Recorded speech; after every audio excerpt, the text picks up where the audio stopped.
जय श्री कृष्ण, राधे राधे। कैसे हैं आप सब? आशा करती हूँ अच्छे होंगे, स्वस्थ होंगे। बाबा श्याम की कृपा आप सब पर बनी रहे।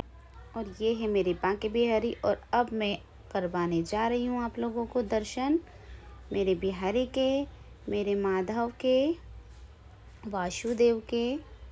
वासुदेव बैठे हैं, यहाँ पर बैठी है लाडो राधा रानी, और यहाँ पर बैठे हैं लड्डू, और यहाँ पर बैठे हैं माधव, यहाँ पर बैठे हैं मेरे, यहाँ पर बैठे हैं केशव। और केशव ने सिंपल सा श्रृंगार किया है। आज अच्छे से श्रृंगार धारण नहीं किया, ज़्यादा श्रृंगार नहीं किया, फ्रॉक वाली ड्रेस नहीं पहनी है और सिंपल सा श्रृंगार किया है। और इधर बैठे हैं मेरे बाबा श्याम। बाबा श्याम ने बहुत सुंदर सा श्रृंगार धारण किया है और बाबा श्याम की बहुत ज़्यादा कृपा है मुझ पर। बाबा श्याम ने मुझे इस लायक समझा और रेगुलर बाबा श्याम मुझसे ही श्रृंगार धारण करवाते हैं और मुझे पर इतनी ज़्यादा कृपा बरसाई कि मैं अपने हाथों से बाबा श्याम का श्रृंगार करती हूँ। और पता नहीं क्या ऐसे पुण्य कर्म किए थे कि बाबा श्याम की इतनी ज़्यादा मुझ पर कृपा है और बाबा श्याम मुझसे सेवा लेते हैं, श्रृंगार करवाते हैं। और अभी हमें तैयारी करनी है सावन के झूले बनाने की। तो आइए चलते हैं हम सावन का झूला बनाने के लिए। आ गए हैं घास लेने के लिए इंदौर के लाल बाग में।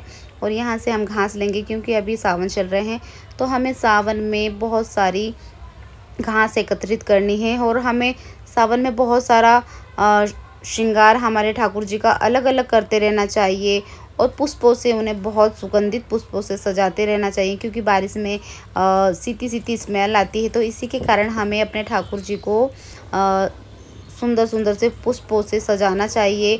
और आज मैं इस घास से अपने लाडले बिहारी का झूला सजाऊंगी। तो फटाफट से अब हम घर चलते हैं। अब घर पर आकर हम अपने कन्हैया का झूला हमने तैयार कर दिया और देख सकते हैं कितना सुंदर लग रहा है हमारे कान्हा का झूला। और अब हम इसमें अपने ठाकुर जी को विराजित करेंगे और हम कुछ ना कुछ प्रयास करते रहते हैं ताकि हमारे ठाकुर जी प्रसन्न हो जाए। और ये जो घास हम लेकर आए थे, तो ये घास हमने लगा दी है और अब हम इसके अंदर हम अपने ठाकुर जी को सुशोभित करेंगे। कितने सुंदर लग रहे हैं हमारे कन्हैया जब इस झूले में बैठे हैं हमारे कान्हा। और हम अब झूला झुलाएंगे अपने ठाकुर जी को और सुंदर सुंदर सा फूल बंगला बनाना चाहिए, झूला झुलाना चाहिए, इनके पसंद के भोग लगाना चाहिए, इनको भीनी भीनी खुशबू और इत्र, विशेष तौर पर इत्र ज़रूर लगाएं, रेगुलर इत्र लगाएं क्योंकि बारिश में बहुत ज़्यादा स्मेल आती है। और इन्हें कड़ी का भोग नहीं लगाना चाहिए बारिश में। और मेरी वीडियोस थोड़ी सी लेट आती क्योंकि मैं वीडियोस अपलोड नहीं कर पाती हूँ क्योंकि मेरे पास टाइम ही नहीं होता है। और अभी हमें कीर्तन भी करना है बाबा श्याम के और हमें अपने ठाकुर जी को अभिषेक वगैरह करना है। अभिषेक तुलसी जी का करना है, सारे अभिषेक तो हो चुके हैं और हम अपने कन्हैया को झूला झुला रहे हैं। और सावन में फूल बंगला तैयार करना चाहिए, मतलब बहुत सारी तैयारी करते रहना चाहिए ताकि हमारे ठाकुर जी हमसे प्रसन्न रहें। हमें अपने ठाकुर जी को प्रसन्न करने के लिए कुछ ना कुछ तो विशेष करना चाहिए, क्योंकि हमें अपने ठाकुर जी को रिझाना है। क्योंकि ये अगर प्रसन्न रहेंगे तो हम भी प्रसन्न रहेंगे, हम पर इनकी कृपा रहेगी। और हम अपने राधा रानी को भी झूले में झुला रहे हैं और अपने कन्हैया को, और उनकी गाय भी बिठा दी है, उनके ग्वाल बाले, उनके मित्र हैं जो भी, सब हमने अभी वहाँ पर जमाए नहीं हैं। यहाँ पर सबको बिठा देते हैं हम उनके पास, पर अभी मेरे पास समय नहीं था तो मैंने उन्हें इनके पास नहीं बिठाला है, सिर्फ अभी उनकी गाय को बिठाला है। और अभी मुझे बहुत सारी तैयारी करनी, क्योंकि मुझे जोत भी जलानी है, बाबा श्याम की कीर्तन वगैरह करना है, क्योंकि समय नहीं रह पाता है तो मैं नहीं ज़्यादा कुछ कर पाती हूँ, मतलब दिखा पाती हूँ कि मैंने क्या क्या तैयारी की शुरू से।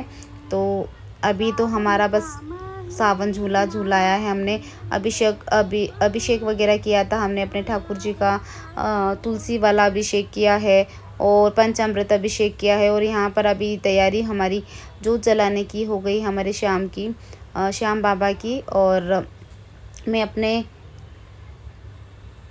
बाबा को प्रसन्न करने के लिए और अपने ठाकुर जी को प्रसन्न करने के लिए उनकी सेवा में ही लगी रहती हूँ, और कि मेरे ठाकुर जी और मेरे बाबा श्याम प्रसन्न हो जाएं। तो मैं बहुत सारी चीज़ें मिस कर देती हूँ जो मैं आप लोगों को दिखा ही नहीं पाती हूँ, क्योंकि वीडियो भी मैं ही बनाती हूँ, इसीलिए मैं नहीं दिखा पाती, क्योंकि मेरा मन तो अपने शेयरी में लगा रहता है। तो फिर वीडियो कहाँ से बनाऊँ, तो मैं जितना हो सकता है मैं उतना दिखा देती हूँ इसीलिए। और यहाँ पर हमारी जोत जल गई है, अपने बाबा श्याम को हम भजनों से रिझाएंगे और अपने ठाकुर जी को प्रसन्न करेंगे। और जोत के अंदर साक्षात ठाकुर जी आते हैं, स्वयं हमारे बाबा श्याम इस जोत में दर्शन देते हैं। अगर हम जब भी कभी फ़ोटो वीडियोस बनाते हैं ना, अधिकतर तो फ़ोटो हम खींचते हैं इसके अंदर जोत के, तो जोत के अंदर बाबा श्याम की छवि, उनके नीले घोड़े की छवि ज़रूर दिखती है। और अगर आप लोगों के आसपास कहीं पर खाटू श्याम बाबा का मंदिर है तो आप लोग भी जाएं जोत डालने के लिए। तो बाबा श्याम की फ़ोटोज़ लें, मतलब जोत की, तो उसमें आपको सचमुच बाबा श्याम के दर्शन होंगे।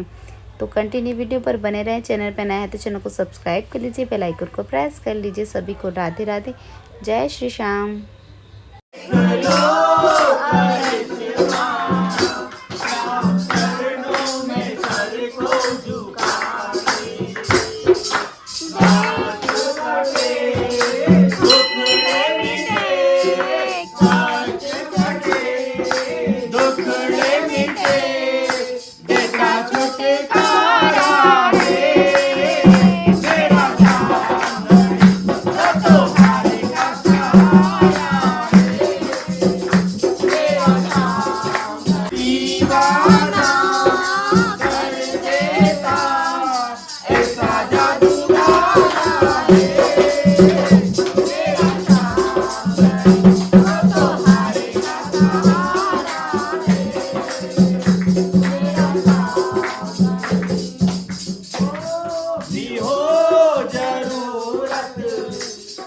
मन से तू अर्जी लगा ले, जो भी हो जरूरत, सच्चे मन से तू अर्जी लगा ले।